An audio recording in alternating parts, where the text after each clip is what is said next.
Good afternoon. It's Saturday, 1:48 p.m. in Philadelphia. Thanks to all the new subscribers, and take a minute to give me a thumbs up. I appreciate it. I really do. I wanted to talk to you about living in Pennsylvania now. I found an article for a battery manufacturer right here in Pennsylvania, and they're asking the governor for exemption. I'll just read a little bit and then I'll play the video. 2 lawsuits were just filed in Pennsylvania challenging Governor Tom Wolf's order to shutter all non-life sustaining businesses. Wolf defended the order Friday. He says Pennsylvania needs to prevent its hospitals from becoming overwhelmed. The order does keep some food or medical manufacturers open. East Penn Manufacturing is the second largest battery manufacturer in North America, and one, if not the largest manufacturer in Pennsylvania with around 10,000 employees. Chris Pruitt is the president. I sincerely apologize. This has had to happen. I would encourage government in Pennsylvania to seriously reconsider what this business means to the state and what this means to emergency needs. He's referring to Governor Wolf's executive order sent out late Thursday ordering all non-life sustaining businesses to close. This manufacturing business was supposed to close by midnight Friday night. Without batteries, a lot of things would come to a stop, Pruitt said. However, East Penn argues that without their batteries, there will be no problems, not just in Pennsylvania, but throughout the country. Now think about that. If we don't have batteries, we can't operate our remotes. I can't operate my Roku. There's a few other devices I have that need batteries. Children's toys. I mean, we do depend on batteries. So why on earth are they saying these people can't have their business? Here's the thing with this virus. They're saying stay 6 feet back, but if you get a yardstick, and many of us do have like a wooden yardstick, anyone that sews has a yardstick, or if you're a carpenter, if you put that in front of you, 3 feet is actually a really large space. And normally when people stand and talk to each other, they're closer than that. Of course, there's a boundary. And I'm not sure what that, I know their studies have been done on how far apart people usually stand. I went over to the Wawa today, and Wawa is W-A-W-A. It's a convenience store, and it has a gas station. So I went to get gas, and when I went up to the front door, there was a worker that opened it and said, I can only let one person in. Right now we have 15 people. So the man that opened the door, just like a person from outside, just a customer, he said, go ahead in. So I went in. I was just going to pay for my gas. And I did ask them why they're having just 15 people, because how do we know the 15 people don't have this, if it's even real? I don't know anybody sick. I don't know any coworkers, friends, family. My dad was in the hospital for 2 weeks, and I always entered the hospital through the emergency room, and I exited through the emergency room to get to the parking lot. There wasn't a long line of people. It didn't seem to be anybody sick. So I'm just saying, let's use our common sense here. Are we really going to catch this? I mean, I made another video where the sneeze travels 100 miles per hour when you sneeze and germs go all over. We're not going to get sick by a couple little germs. Now, I am in the medical profession. I'm not a doctor, but I think I'm allowed to use my common sense here. Limiting people going out. It won't matter. My husband got a little bit sick in November. I don't know if it was a flu or some type of flu, but he never goes out. He stays inside. So it's coming in, I mean, there's germs all over, germs on our surfaces. So let's use our common sense and say, why can't we go to church? Why can't I go to Joann's and Michael's to get my craft supplies? I don't want to order everything online. I'd like to see things and choose and pick things up and see if it's what I really need. So you're making everyone stay inside, and we need to get our vitamin D also. Let me just play a little bit of this video. Challenging Governor Wolf's order to shutter all non-life sustaining businesses. Our business reporter Justin Backover is live in the studio now with more on that for us. Justin.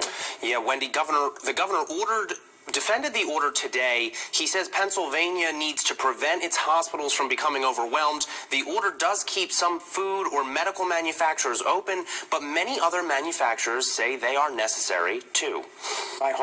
Sincerely, my heart goes out to all our employees who have been impacted by this. East Penn Manufacturing is the second largest battery manufacturer in North America, and one of, if not the largest manufacturer in the entire state of Pennsylvania, with around 10,000 employees. Chris Pruitt is the president and CEO. I sincerely apologize that this has had to happen, and I would encourage the government in Pennsylvania to seriously reconsider what this business means to the state and what this business means to emergency needs. He's referring to All right, so that's enough of that video.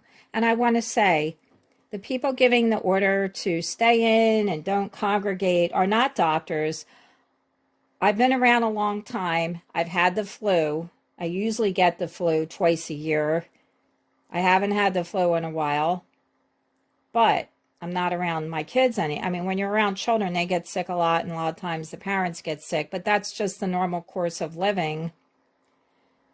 A doctor has never told me to stay 6 feet apart. So who is coming up with this BS?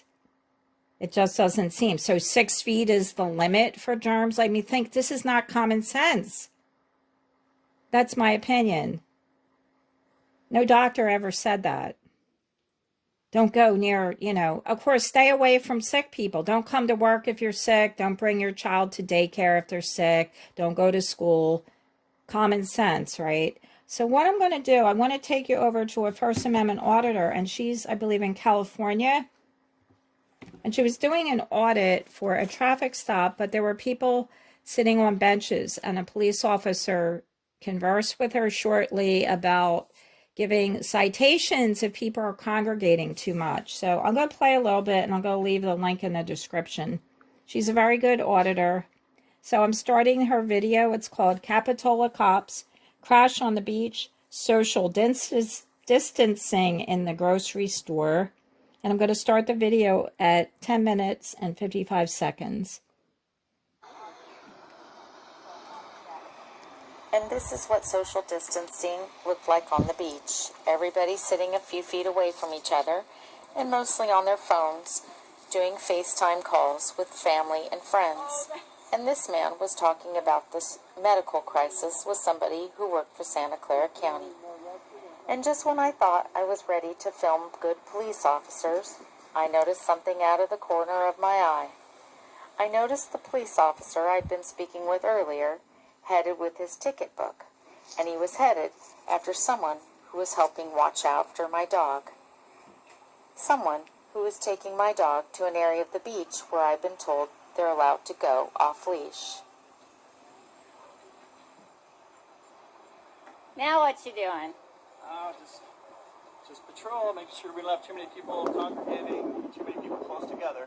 Now, just when I thought First Amendment auditing could go back to looking for good police officers in our communities, especially during the pandemic, this officer came back on my radar.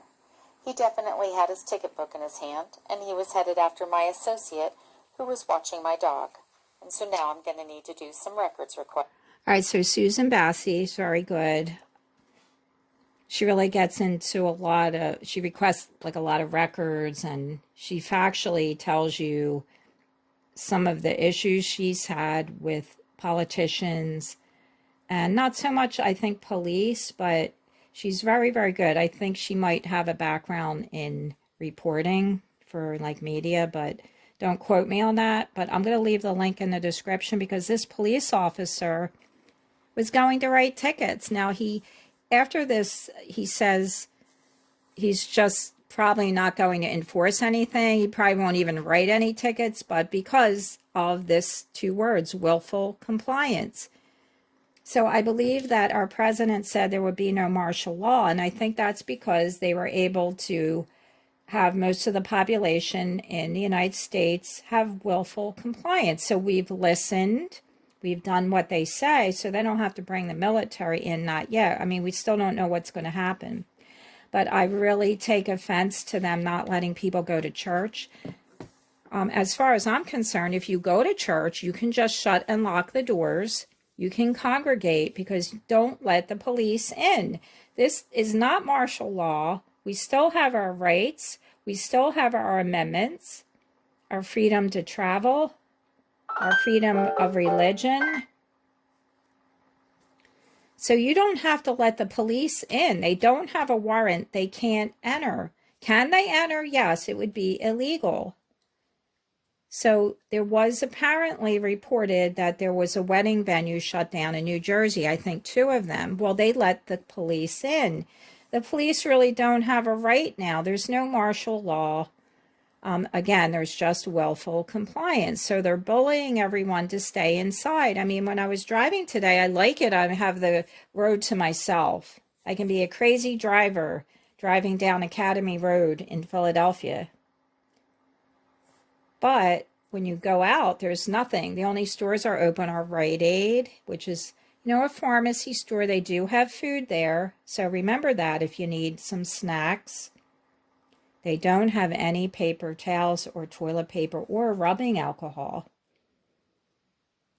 So what you should be doing now, I'm just giving a suggestion, of course, is to go onto YouTube and watch some of the survival videos. Learn how to make a campfire. Learn how to preserve foods. Learn how to make a tent. They're really fun. It gives you your basic survival modes in case we need it. So I learned how to make a campfire in the ground with no cinder blocks, no bricks. You can dig with your hands.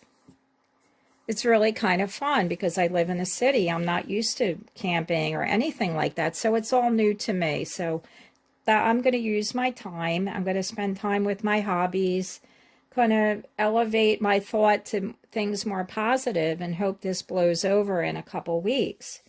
But not to have batteries, that's really going to be a sad thing. And I don't know why the people can't go to work. Just don't go to work if you're sick. I mean, it's really just going to the basic, and that's our human emotion knowing, our inner knowing, our gut feeling, being sensitive to the environment, and having our logic. So that's going to be it for the video. I hope you enjoyed it. Take a moment and give me a thumbs up, and I'll see you on the next one.